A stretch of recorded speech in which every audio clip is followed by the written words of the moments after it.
Hi students, I'm Dr. Bhavna. In this lecture we are going to continue with the topic that is called as ecology.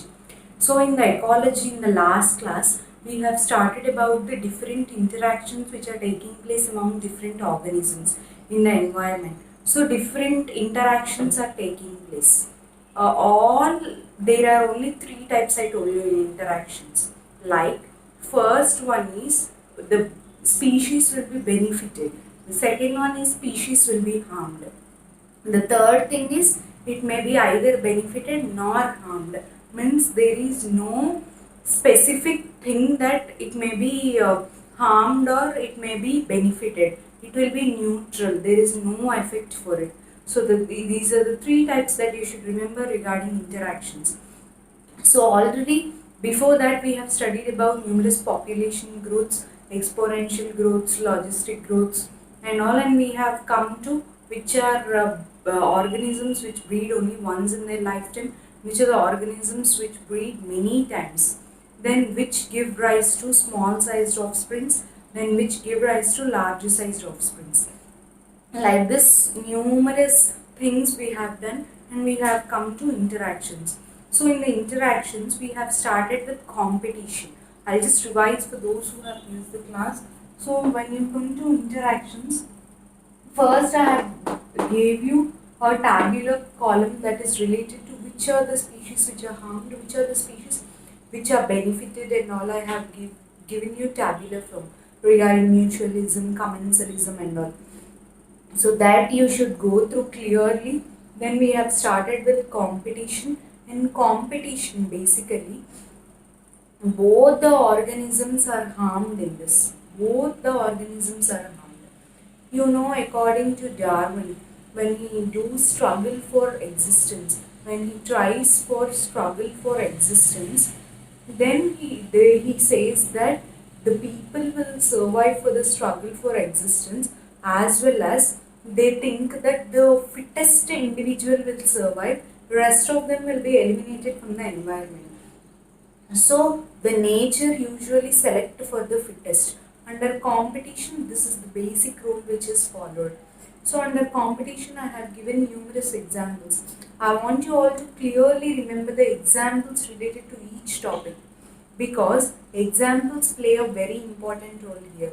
Numerous examples were given and it was asked in NEET also whether they belong to competition, mutualism, like that. So in the competition, basically we have started with the first thing, example, that is flamingos. Flamingos and fishes, they usually compete for the zooplankton which is present in the lake. That is, fishes, they are residing in that sea from many years. Then they were used to eat zooplankton. But when flamingos from other different areas, when they come during unfavorable conditions, they compete with the fishes for the zooplankton which is present in the lake. So what they do in these both will fight for zooplankton. Either two things will happen. One is one will compromise and it will go away or it will become dead. The other one is both will be harmed. Both will not get the zooplankton in the lake. This is only called as competition between the individuals. When there is competition between two individuals, normally healthy competition is good. But if they are fighting for one resource, then they are not able to survive under favorable conditions. They are fighting for one thing, one resource. Both will not get this resource. So this is called as competition. Just write down this point.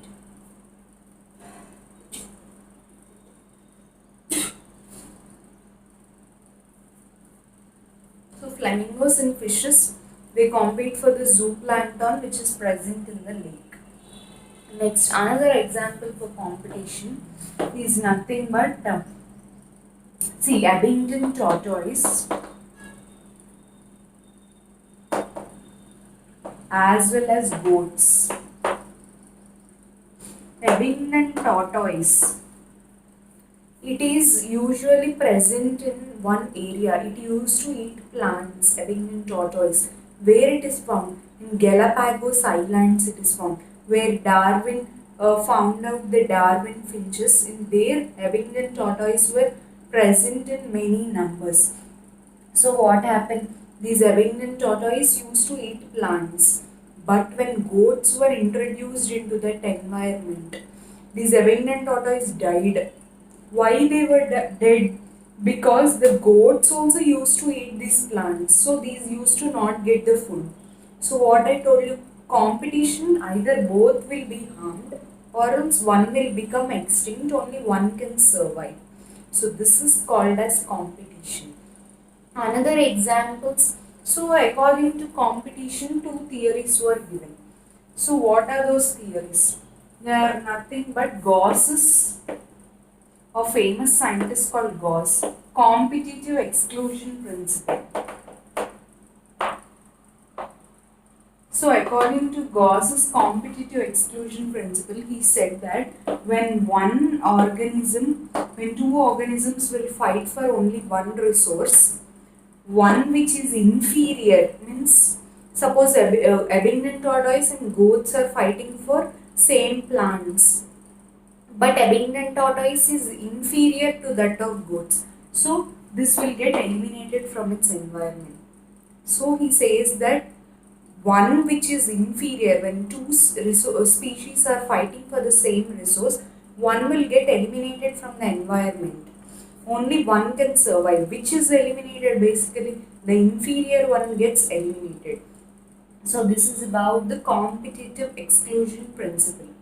Then next you will see about MacArthur resource partitioning. MacArthur. Gauss is a famous scientist. MacArthur is also a famous scientist. What he told about resource partitioning? He told that if one resource is available for two people, these two people should not fight for the same resource. Instead, they should share the food. Half food should be taken by this organism, half food should be taken by another organism. So this is called as MacArthur's resource partitioning. So this is about that. Gauss's competitive exclusion principle, MacArthur's resource partitioning, everything will come under the heading called as competition. Will come under the interaction that is called as competition. So this is about that. Then about another examples is Abingdon tortoise goats. Abingdon tortoise became extinct. The fourth example is flamingos fishes. They compete for the zooplankton which is present in the lake. So that is about their example which is given under competition. So the last example is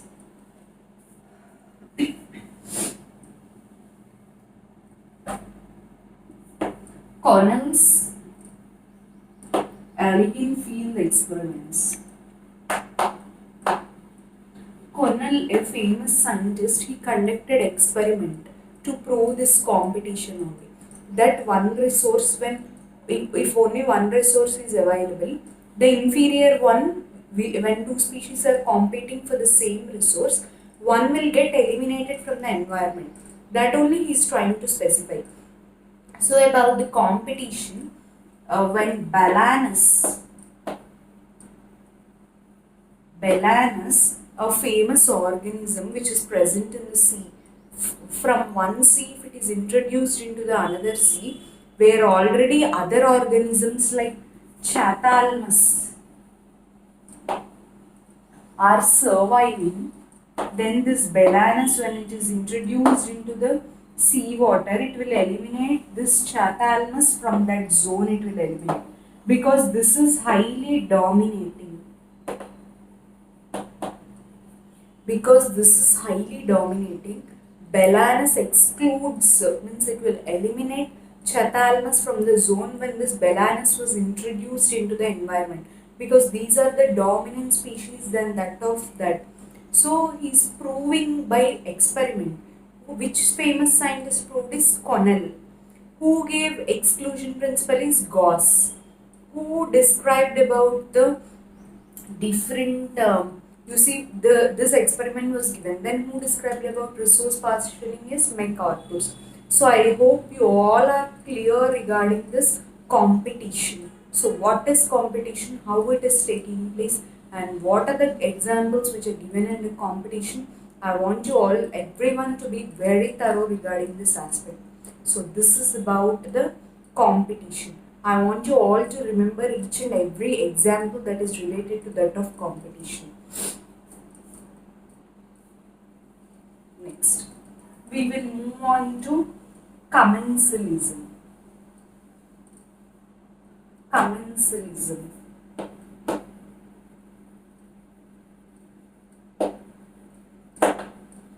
So what is commensalism? I told you, in this one organism is benefited, another organism there is no effect with regarding to this. So plus 0 means what? One organism is benefited, another organism not affected at all.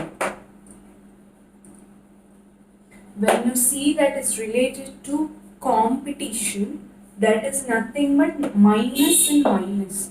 That is, both the species are harmed. But when you come to commensalism, that is nothing but one species is benefited, another one is basically not affected. So this is about the different things about commensalism. One is benefited, other one not affected. So again, numerous examples were given that is related to commensalism. The first example is an orchid. Orchid is growing as an epiphyte on mango branch. Orchid is growing as an epiphyte on mango branch.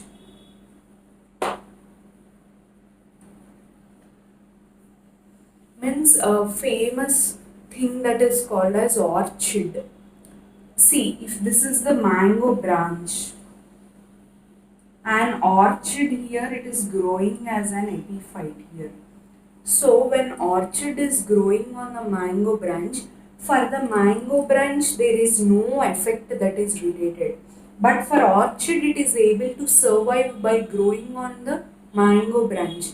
So this is a good example that is given under commensalism.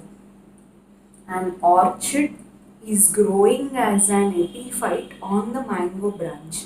So here orchid is benefited, mango branch no effect. If orchid grow or if orchid don't grow also, it can able to survive, it is able to survive. There is no effect for that of mango branch. So this is a good first example that is given under commensalism. What I told you, commensalism means one organism is benefited, other one is harmed. Like that here also, an orchid that is growing as an epiphyte on mango branch, orchid is getting benefit, mango branch no effect. This is the first example which is given under commensalism. Then the next example which is given under commensalism is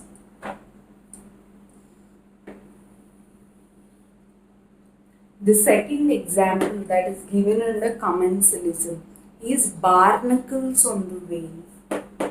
Barnacles present on whale. See, suppose this is a whale.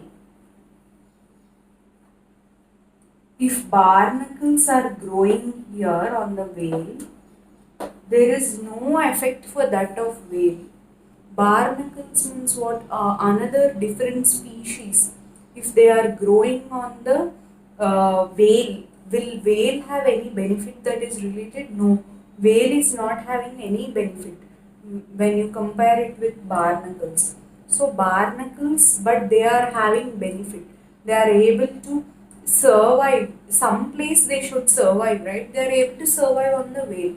But whale, if barnacles are present or not, there is no effect. So this is the example that is again given under commensalism, where barnacle there is benefit, for whale there is no effect. Before for orchid there is benefit, again for mango branch there is no effect. So this is of that. Then the third example is clownfish on sea anemone.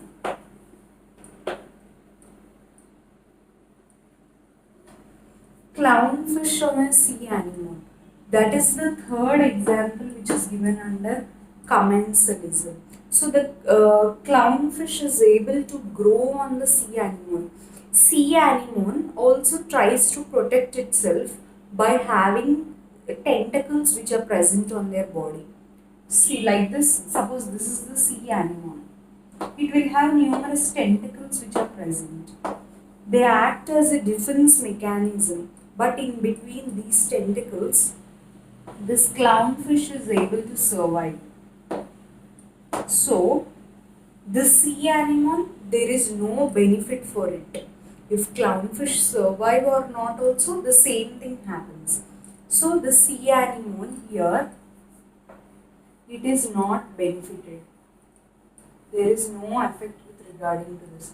But clownfish is having an good thing, that is it is having the positive. It is able to survive under unfavorable conditions. It is able to survive. So clownfish on sea anemone is also a good example that is related to that of commensalism. Next, fourth important point.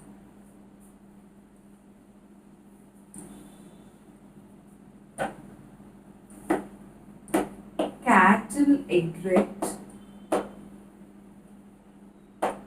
and grazing cattle.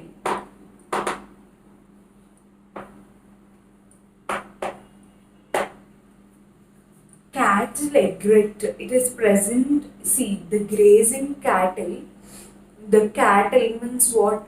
Numerous sheep and all, or numerous goats and all. On them, cattle egret is present. So here, the grazing cattle, there is no effect that is related to that of grazing cattle. But the cattle egret is able to survive. So it is having the positive thing that is related to cattle egret and grazing cattle. So these are the four examples which are given under commensalism. Don't get so much confused regarding this. If you read 2-3 times, it will be very easy for you. Because when we have started with numerous interactions, I already told you, it is very important in NEET point of view. At least 2 questions will be based on examples. Compulsory, if you want to get 2 marks, that is 2 questions. If you are compulsory, you want to attempt those questions, then read this. This topic is very important. Every time they'll ask, and numerous examples you should remember. That is the important thing here, basically. The numerous examples you should remember. See, first example, when you come to competition, it is only 3 examples you should remember. That is, first one is nothing but Abingdon tortoise goats, means you should get related to that of competition. Abingdon tortoise became extinct when goats were introduced. Both were fighting for that of plants. Done with first example of competition. Second example of competition, Belanus excludes Chathalmus from that zone. So that is very, very important in NEET point of view. Which organisms will eliminate Chathalmus from the zone? So Belanus will eliminate the Chathalmus from that zone. That is an important point that you should remember. So why it will, according to whose experiment, it is nothing but Connell's elegant field experiment. According to Connell's field elegant experiments, he proved that Belanus excludes Chathalmus from that zone. So that is done related to that. The next important point that you should remember is, these are the first 2 important points that you should remember. The third one is regarding that of flamingos in fishes. flamingos and fishes will compete for the same zooplankton which is present in that lake. So that is about the zooplanktons. That is done regarding that. Next, when you come to commensalism, again 4 examples were present. I'll tell you how you can remember as a tabular form. Then Gauss's competitive exclusion principle and MacArthur's resource partitioning also will come. And you should remember like this simple thing. If scientists were specified like Gauss or MacArthur or Cornell, everything is under competition. For easy to remember, I am saying you. Rest all will not have any scientist specified. Only competition will have, because both the species are harmed. They are trying to prove it by many cases there. So here under commensalism, one organism is benefited and one is harmed, I told you. Just write it as a tabular column so you can remember. First one is clownfish, which is present on the sea anemone. Next, cattle egret and grazing cattle.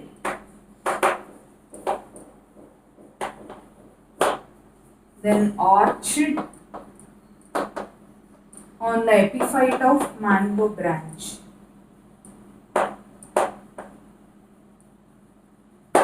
Epiphyte of mango branch.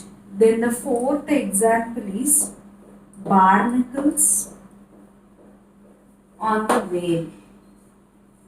These are the 4 examples which are given under commensalism till now, I told you.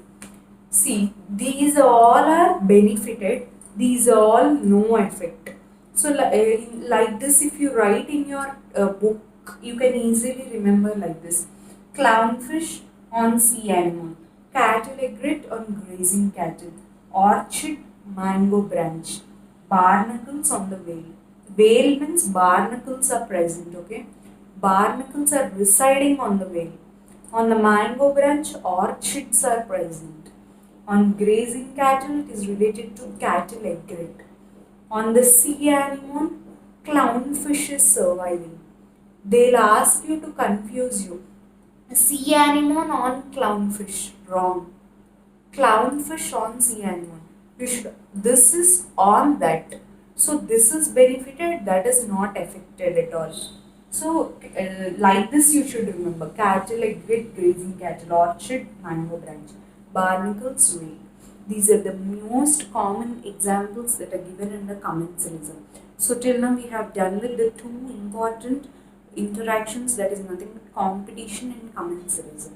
Now we will go to third thing, that is called as parasitism. So that is related to parasitism. I am going slow because you all should understand clearly, because compulsory 2 questions will be asked on this topic only. Next, parasitism. What I told you regarding parasitism. So one organism is benefited, another organism no effect. So this is benefited, another organism is harmed here. Till now, competition, both are harmed. When you come to commensalism, one is positive, one is no effect. Parasitism, one is benefited, other one is harmed. So like this, there in parasitism. Then parasitism, the most common example is one organism, parasite, is residing on its host. Parasite is residing on the host. So this parasite is usually benefited and host is usually harmed in this case. So this is related to that of parasites. Parasites means what? Which eat or which will survive on the host. Parasites. Then here host means what? It will be neutral, but it is harmed by the parasites when it enters its body. So parasite and host. So numerous examples again were given under parasite. The first example is human liver fluke. Human liver fluke. Then malarial parasite.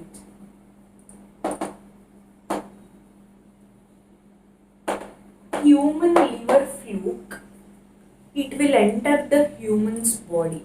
It is a parasite basically. Malarial parasite is also a parasite, a protozoan parasite which will enter our body.